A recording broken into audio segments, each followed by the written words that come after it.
எப்போதும் ஒரே மாதிரி முட்டை குழம்பு செய்யாமல் இந்த மாதிரி மருத்துவ முட்டை குழம்பு செஞ்சு பாருங்கங்க. ரொம்ப டேஸ்ட்டாகவும் இருக்கும், ரொம்ப ஹெல்த்தியும் கூட. அந்த நாளையிலலாம் வயக்காட்டில் வேலை பார்க்குறவங்க இந்த குழம்பு தான் வச்சு சாப்பிடுவாங்க. மேல் வலிலாம் நல்லா கேட்கும்.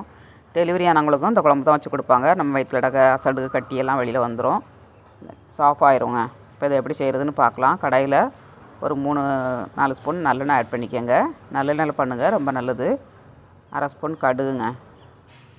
அப்புறமா சின்ன வெங்காயம் ஒரு கைப்பிடி அளவு, பூண்டு ஒரு முழு பூண்டை உரித்து போட்டிருக்கேன்.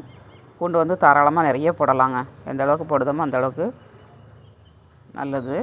இப்போ கொஞ்சம் கருவேப்பிலை தலையும் போட்டு நல்லா வதக்கிக்கிடலாம். பெண்களெல்லாம் கண்டிப்பாக சாப்பிடணுங்க. மாதவிடாய் பிரச்சனை இருக்கிறவங்க சாப்பிடுங்க. அதே மாதிரி டெலிவரி ஆனவங்களும் இந்த குழம்பு வச்சு சாப்பிடுங்க. கர்ப்பிணி பெண்கள் வந்து சாப்பிடவே கூடாதுங்க இந்த குழம்பு. கடுகெல்லாம் போட்டிருக்கோம் நம்ம, அதனால் அது சாப்பிடக்கூடாது.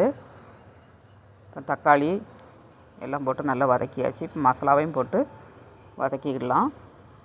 ஹோம்மேடு மசாலாங்க, வீட்டிலே அரைச்சி வச்சுருக்கேன். இந்த மசாலா போட்டு தான் பண்ணியிருக்கேன். இந்த எண்ணெயிலே போட்டு கொஞ்சம் துவக்கிட்டு நம்ம தேங்காய் அரைச்சி விட்டு கொஞ்சம் புளி, ஒரு சின்ன லெமன் சைஸில் புளி போட்டுக்கேன். ரொம்ப புளி கரைக்கக்கூடாது.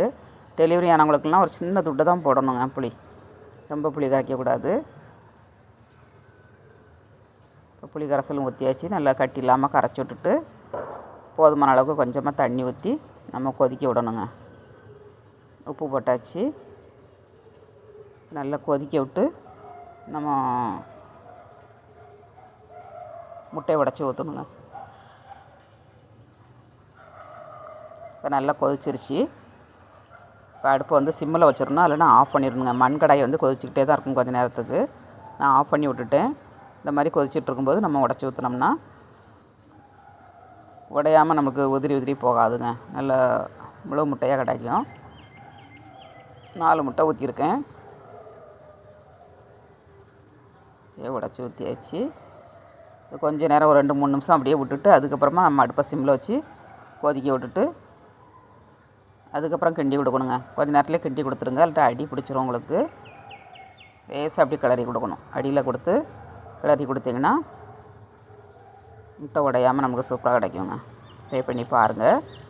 நீங்களும் உங்கள் வீட்டில் இந்த மருத்துவ குழம்ப அட்டகாசமான சுவையில் மருத்துவ குழம்பு செஞ்சாச்சுங்க. ஸ்டவ்வோடு சமைக்கும்போது அன்போடு சமைக்கணுங்க. அன்போடு சமைச்சிங்கன்னா சுமாராக இருக்க மருத்துவ முட்டை குழம்பு கூட சூப்பராக இருக்குங்க. வீடியோ பிடிச்சிருந்தால் லைக் பண்ணுங்கள். மீண்டும் நெக்ஸ்ட் வீடியோவில் சந்திப்போம். பாய்.